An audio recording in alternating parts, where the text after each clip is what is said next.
All right. What is happening, everybody? Jay Chase. Like, share, subscribe, dive, duck, dodge, dive. Okay, so today we are going to talk about how to replace an antifreeze coolant reservoir. So right now I have the new one in, but I'll take the old one over to the car and you can see. So what it is the reservoir. Nowadays, a lot of radiators and a lot of coolant systems are sealed. So you no longer have that, remember that radiator cap where if you touched it and the thing would shoot off and it would shoot out like a fountain of molten green lava, to burn you and everything like that? Yeah. Things aren't like that anymore.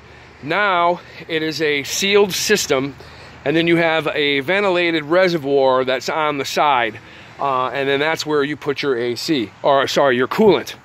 I was looking at my AC, and then my AC Delco. All right, so it's a very, very simple thing. I'm gonna see if I can get you in there. So you have, this is your reservoir. I've already taken it out. This is what the reservoir looks like. It's not very big. It doesn't hold all that much, but what it does is it basically helps the radiator and the expansion of hot and cold fluid. It's got a little extra space. So this is the reservoir, and as you can see, these little clamps here, you take these off. Where's my pliers?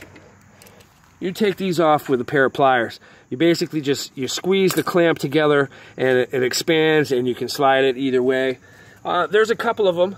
You know, there was one on the bottom here, and that came off nice and easy. But so this is the one that leaked. Now, the reason why it leaked, if I'm not mistaken, was this thing. There's a little rubber seal that's in there, and they're cheap. You know, they're probably 5-cent rubber seals.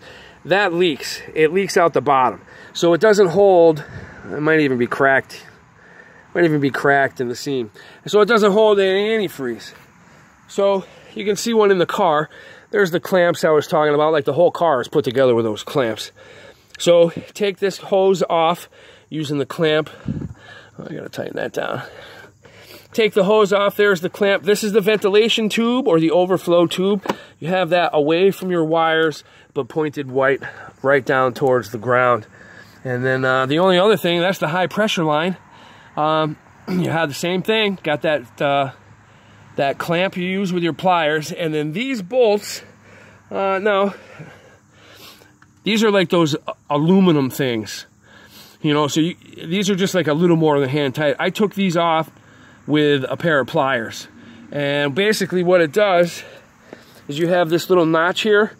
There's like a little tab down there, and what it does is once you have it taken out, you slide it down onto the notch.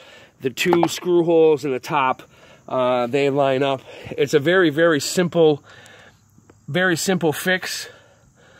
There's my reservoir. I'm just going to tighten that up a little bit. Now, I did this with tools that were in my glove box. You know what I mean? It's not like we had to go out of control with tools. Bam, there you go. It's nice and tight. It's not going to go anywhere. All right. Now all we need is antifreeze and you're done. So that's it. That is how you change, at least on my car anyway, that is how you change an antifreeze reservoir.